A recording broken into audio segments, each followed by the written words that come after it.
Hey everyone, welcome back to the Hollywood Actors Guide to Surviving the Film and Television Industry. I am your host, Jennifer Lynn Warren. Alright guys, so today let's talk about dailies. What is a daily? So a daily is when you're on set, you have shot a scene, and then everybody goes and crowds around a monitor to look and see what you just shot. Or at the end of the day, they go and look at everything that was shot for the day. Now, technically, it's the latter if you want to get really technical about it.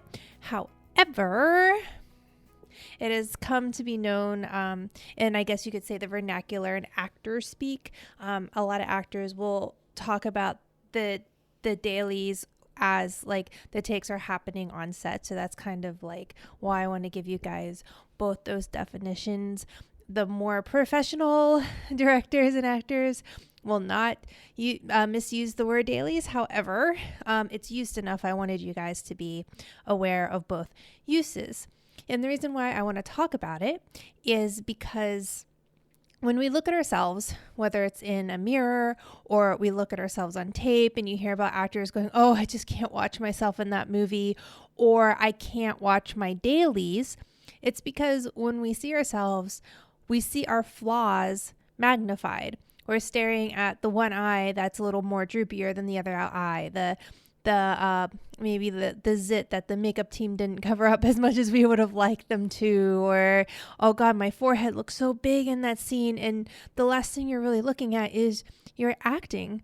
And I heard this somewhere, and God, I wish I remember where it was, but there was some study done, and what they concluded was that if we saw ourselves in public, we wouldn't recognize ourselves. Like, not in a mirror, but if you just saw us as another person, because you think it's somebody else and not ourselves, you see them as a more perfect individual because we pick ourselves apart. Like, we just pull ourselves apart. And so, you can argue that if we had no mirrors, the world would have much higher self-esteem, which, may very well have been the case before mirrors were around. However, we live in today where selfies and filters and all that kind of stuff is the norm. But, when you're doing that kind of stuff on social media, you have all this control over how you look. And so, you'll go, and I know women and men who will take 50 different pictures to get that one perfect picture that they then take into like a filter app, and then they, adjust everything there. And then they finally take it to Instagram, put yet another filter on it, and then finally post it. And then as an actor, you finally get to see yourself on camera, and all you are looking at are your flaws, and you're not looking at your acting. So my recommendation is, I think that dailies can be really, really powerful. They can be a tool to give you direct feedback as to whether or not you're reading on camera the way you want to read on camera to the audience, right? Especially those of you out there who want to become actor directors, and you have to be able to direct yourself. You can't be looking at a scene and be picking out the flaws on your face, because as a director, you need to be looking at this scene. So my advice is, and I give this advice all the time, is to get into a class in which it is on camera, so you become numb to seeing yourself on camera, or set up your iPhone or whatever phone you have, or use your computer's, recording system, and record yourself all the time without filters, without makeup, until you become so used to seeing yourself that you can start looking at the acting and stop looking at your flaws. Self-help. Therapy. If you've been listening to a lot of podcasts or watching a lot of YouTube videos in which actors are being interviewed, you hear that a lot of them are in therapy. I would be in therapy myself if I could afford it. I can't yet. I'm not crazy depressed. There's like nothing really wrong, but I think it's such an empowering way to get to know yourself. And as an actor, the one thing you really need to get to know is yourself. And we're carrying around all of this baggage with us, right? So if you're bringing baggage into your relationships and into your friendships, you're bringing baggage into your acting, into the audition rooms, and into the characters. So when you're creating a character, and the reason why I think a lot of really successful actors are in therapy is that they're able to kind of let go of their issues, right? They're working through their personal issues, and so it's not interrupting or informing the character in which they are playing. Now, yes, we use our life experiences to help develop a character.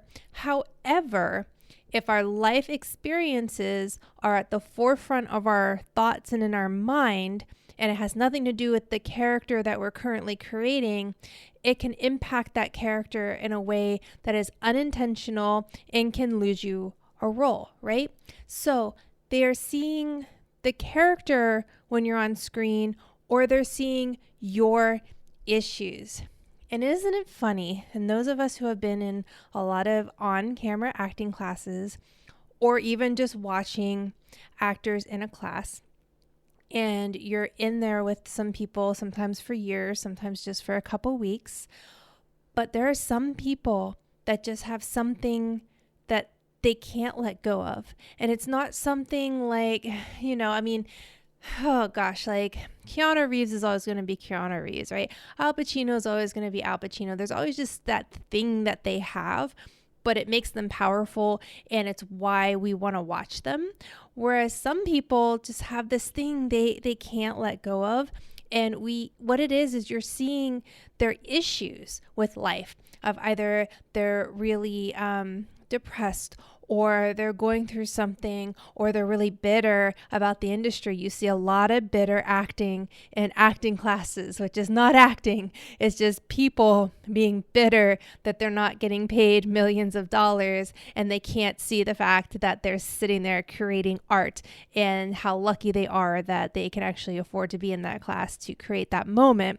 Instead, they're fixated on their issues. So I want you to really take a good look at your life and yourself, and to make sure that there isn't anything going on that is interrupting and crawling into the skin of the characters that you're trying to play that doesn't belong there. You can do this a couple ways. You can get a coach. You can get feedback so many ways, right? Put yourself on camera. We just talked about that, didn't we? And just make sure, and especially if you're in class, ask the question, is there something I do or say, or a pattern or a cadence to my voice, or something that always seems to be there that doesn't ring true to the characters I'm supposed to be playing, but I don't seem to be able to drop as an actor? And that will give you your first clue as to what kind of maybe insecurities are getting in the way, etc., etc. Okay, guys, we are going to end with a little bit of networking advice for those of you trying to get on the radar of certain casting directors, executive producers, etc. Certain doors that you're trying to get in, right? We've talked about your type on here and knowing what type of shows that you're right for.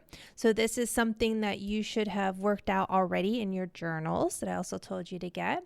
So let's say you are really focused on, let's do something that's really not going on anymore. I think Criminal Minds is finished, right? So let's say you really want to be on Criminal Minds. You're like, this show is perfect for me. Why am I not on this show? And what drives me crazy is that actors are not doing the simplest work that you could be doing, especially if you're in LA or New York. If you're in the city in which the show casts, this is must for you guys to do, right? So, all right, I want to be in Criminal Minds. Who's the casting director of Criminal Minds? That happens to be Lisa Zambetti. Badass casting director, by the way. She's amazing to be in the room with, if you ever get to be really lucky to be in the room with her. So anyway, so Lisa Zambetti, what do we know about her? Well, we know she casts Criminal Minds. She also likes to teach 4-week on-camera acting classes that, by the way, are very difficult. I've taken her class twice. And because I've taken her class twice, I got on her radar, and she brought me in for Criminal Minds all the time, you guys, like straight to producers, because she knew I could handle the material, right? Unfortunately, never booked it. Came really close with one of my American Horror Story sisters for one, but like I was too tall to be believable to be this character, because she was supposed to be, stunted with growth because she was starved, whatever. Anyway, there are always these reasons why we don't book stuff, right? So let's say maybe Lisa's and Betty is not teaching these classes, and you're like, God, how do I get on her radar? Well, everybody's online these days, guys. Find out if there are organizations, charity events, things that this casting director believes in, right? So let's say you're trying to get on. There's a wonderful casting director. Her name is Jessica Sherman. If you want to get on her radar and you believe in supporting breast cancer, every year she hosts an event in which they raise money for breast cancer. And it is an event that anybody can buy a ticket to. And the room is filled with casting directors.